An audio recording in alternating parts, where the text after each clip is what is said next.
ఈరోజు వేములవాడలో కేటీఆర్ మాట్లాడినటువంటి మాటలు, ఆయన అహంకారము, ఆయన ఫ్రస్ట్రేషను, వాడు వీడంటూ ఇంకా బూర్జువా భావాలతోటి మాట్లాడినటువంటి మాటలు ప్రజలకు ఈరోజు వివరణ ఇవ్వాల్సి ఉంది.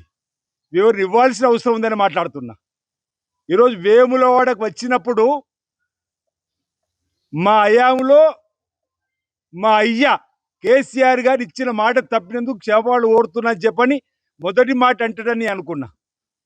ఆనాడు మా అయాంలో అభివృద్ధి చేయలేకపోయినాం, మన్నించండి మహాప్రభులను వేనాడు పట్టణ వాసులు వేడుకుంటారు అనుకున్నా.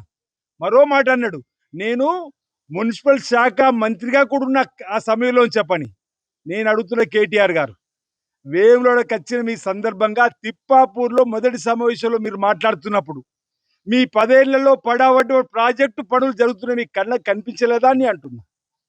నువ్వు కారులో ప్రయాణం చేస్తుంటే నీ కుడివైపు 3వ బ్రిడ్జి మీరు అర్ధాంతరంగా వదిలేసిపోయినా ఆ బ్రిడ్జికి సుమారు 12 కోట్లు భూ సేకరణ కలిపి నూతనంగా తీసుకొని వచ్చి మేము 3వ బ్రిడ్జి చేసుకుంటే 1 రూపాయనే తీసుకొచ్చిందని చెప్పి అంటున్నావట. నీ కళ్ళకు కనిపిస్తలేదు అంటున్నా.